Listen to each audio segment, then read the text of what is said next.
Thank you, Virginia. Thank you, everybody. Thanks for being here. Good afternoon. It's really an honor to be here in such esteemed company. As Georgina mentioned, my name is Matt DeLeon. I'm an agent, curator, and I'm based between Panama and Brooklyn, mostly Panama these days. And I work with the agency MusicWorks International, expanding artist reach throughout the Americas. So it's my great privilege to to welcome everybody to this panel today called Jazz in Latin America, expanding the conversation on international touring and the jazz ecosystems in Latin America.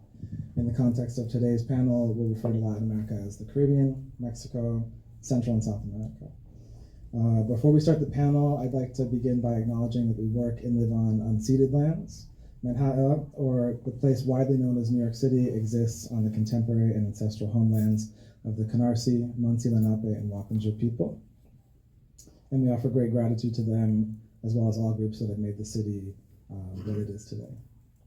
So now to begin, as I mentioned, over the past several years, I've been working as an agent in South America, which has brought me into many opportunities to meet such incredible people like the 6 people to my left. They are titans in their respective industries, niches of the industry. They're proponents of the music. They have done really incredible things all over the world, especially in South America, and bridged gaps between different countries, and just really are, it's humbling for me to be next to them, is what I'm trying to say. So why are we here today to talk about jazz in Latin America, touring, and these ecosystems? It's because oftentimes in the discourse around jazz globally, Latin America is often forgotten or associated with Latin jazz, but we're not here to talk about Latin jazz. We're talking about jazz in Latin American countries and the distinction between the two of those things. So it's really great here. We have the presence of 8 countries on this panel: Argentina, Chile, Mexico, Panama, Colombia, Brazil, and the USA and Italy. That's it. So before we begin, I'm going to briefly introduce the panel, super briefly, where they're from, their positions, the organizations that they work for, and then to open up the space energetically, we're going to have each of them give a brief opening statement, giving us context as to what they do, because it's a really diverse group of people and initiatives. So the first person that I'd like to introduce here really needs no introduction to the space. She's always here. She's an amazing person, above all, musician, composer, coming from Santiago, Chile, by way of Brooklyn, New York. Please help me in welcoming Melissa Aldana.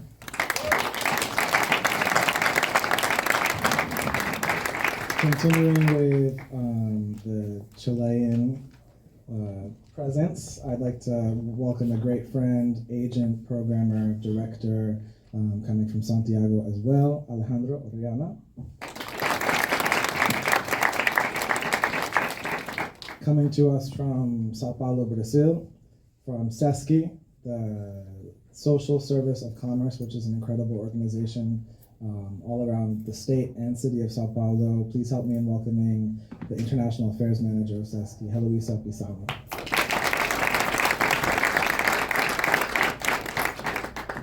Next is someone who I've been really blessed to get to know over the past couple of years, to work on educational initiatives as well as different programming. He's the director of the Festival M-Jazz, not to be confused with Alejandro's Festival M-Jazz, which stands for something else. He's also the artistic director of Parker and Lennox Jazz Club in Mexico City. Please help me welcome Jordi Fontanet. Coming to us from the beautiful north of Argentina, this is somebody who I admire greatly. She's put together a circuit of, I think, 14 festivals throughout the whole entire country with the mission to kind of decentralize the jazz ecosystem in Argentina. So please help me welcome Natasha Cruz. And last but certainly not least, she's a titan of the global arts scene in general. She's coming to us as the director of IDARTES, which is the District Institute for the Arts in Bogotá, Colombia. Please help me welcome Maria Claudia Barrias Durán. Cool.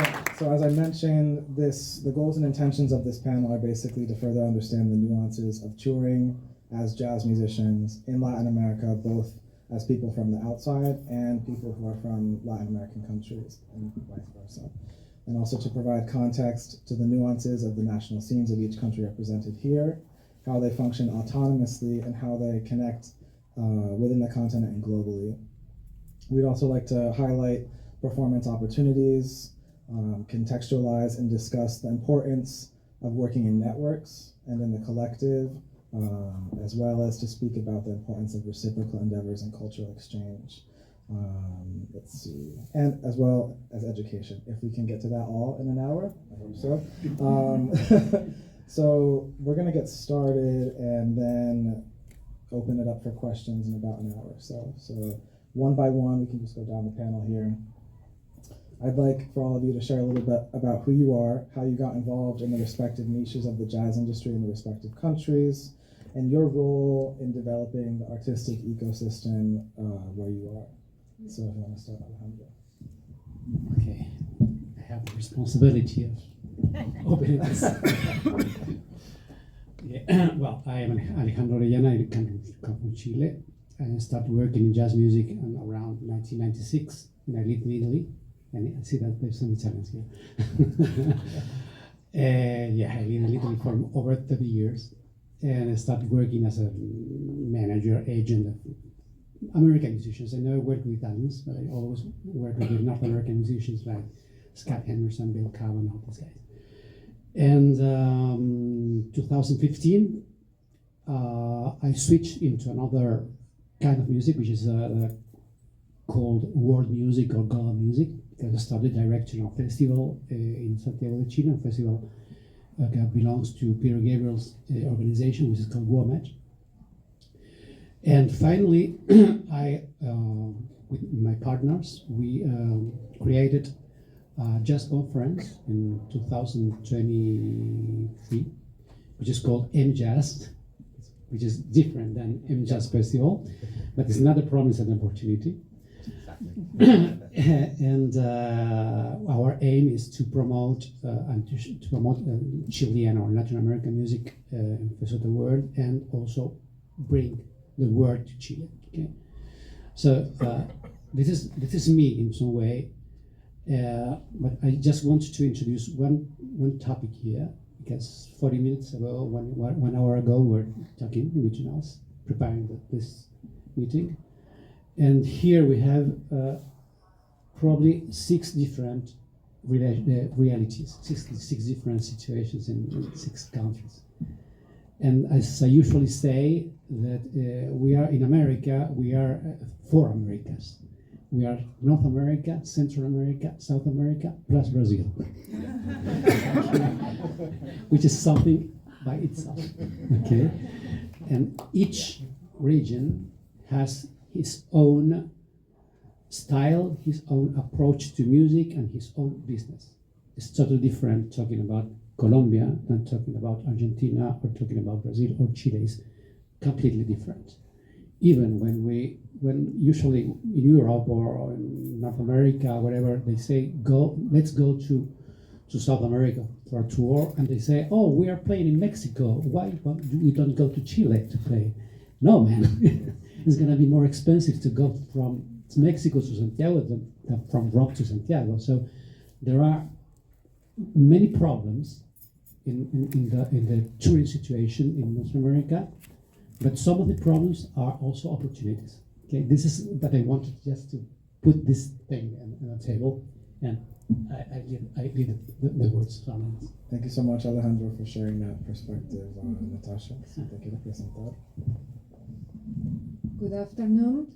My name is Natasha Cruz. Soy presidente de Fundación Circuito Argentino de Jazz. Voy a pedir disculpas porque my English is very, very bad, así que I'll try to translate. Jordi me va a traducir. Bueno, soy, como les decía, presidente de Fundación Circuito Argentino de Jazz, una fundación muy nueva que tiene aproximadamente 4 años. Sí, 4 años. Trabajamos desde un poquito más, obviamente, con el jazz, pero creamos esta organización justamente para poder reunir y organizar, como es la palabra, a todos los músicos y trabajadores del jazz de Argentina. So Natasha is the president of the name is the Fundación. Sí. What's the name? The Argentinian Jazz Festival Circuit. Fundación Circuitos. So Argentinos, she's been at it for 4 years, and the aim is to connect the whole country, and the music, make the music travel through the country. Viajar la música entre todos. Sí. More than one. Gracias, Jordi. Yo And no, Yeah, good. no sé si nos van a entender, pero vamos a ir tratando de ayudarnos entre los dos. Bueno, esta fundación promueve, además del trabajo con los músicos, un festival en San Juan, que es el Festival de Jazz Nacional en Argentina, pero a su vez está conectado con todos los festivales de jazz de Argentina, y también hemos incluido en este circuito a Jazz a la Calle, que es de Mercedes, Uruguay. Así que promovemos festivales, ciclos y obviamente una organización de gestores y productores de jazz. Por Conexiones Culturales Latinoamérica. ¿Quién me traduce? Bueno, también hay que resaltar que todos los del panel estamos hoy acá gracias a Conexiones Culturales Latinoamérica, porque si bien yo hacía... ¿Lo traduces tú? sí. Okay. Porque, sorry. Porque si bien yo pude conectar a todo mi país, ¿sí? Ellos han hecho un gran trabajo conectándonos a todos nosotros. So, ¿Me traduces? Matt, yo te apoyo. Bueno, Argentina es un país muy grande y muy dispar. Tenemos muchas culturas. Históricamente, bueno, ha sido un país que creo que en Latinoamérica es como, no sé, somos raros, ¿no? Porque tenemos mucha influencia europea. Y siempre todo se ha concentrado en la capital, en Buenos Aires. she was saying that Argentina is a very multicultural place that has had a lot of European influence. However, an issue that she faces is that most of the jazz scene and opportunities are concentrated in the capital city of Buenos Aires. Y el tema, el problema que tenemos es que la educación también se concentra solo en Buenos Aires. A big issue that they face in the big country of Argentina is that the educational opportunities are also concentrated in Buenos Aires. Y en el resto del país la única educación es la de conservatorio, música clásica. And in the rest of the country, the only other option is a classical music conservatory. Y obviamente tenemos muy poco apoyo en cuanto a estos proyectos que se tratan de jazz o música popular. Directamente no tenemos educación al respecto. And there's not a lot of support or funding for the other projects that don't have to do with classical music. Eso también nos produce un problema en la creación de los públicos. Which poses a challenge to create audiences sustainably. Obviamente uno de los objetivos de Fundación Circuito Argentino de Jazz es empezar a difundir desde la educación de qué se trata el jazz. Bueno, en Argentina volvemos al mismo problema. Todas las radios que emiten jazz están en Buenos Aires, la Herrería del Jazz, Café con Jazz, Jazz Café, todos están en Buenos Aires, ¿sí? Y no se consume en el resto del país. So in Argentina, they run into the same problem because everything is concentrated, including the radio stations that are broadcasting jazz music. Entonces, Fundación Circuito Argentino se planteó este año, estamos grabando unos podcasts con cada uno de los artistas que nos van visitando para conocer, para difundir. Lo demás son radios, entonces apuntamos a los podcasts para poder difundir de manera un poquito más masiva esto. Pero hemos empezado, es el primer granito de arena.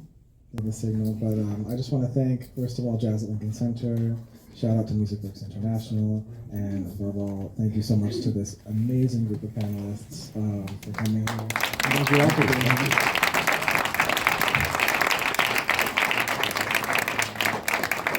Uh,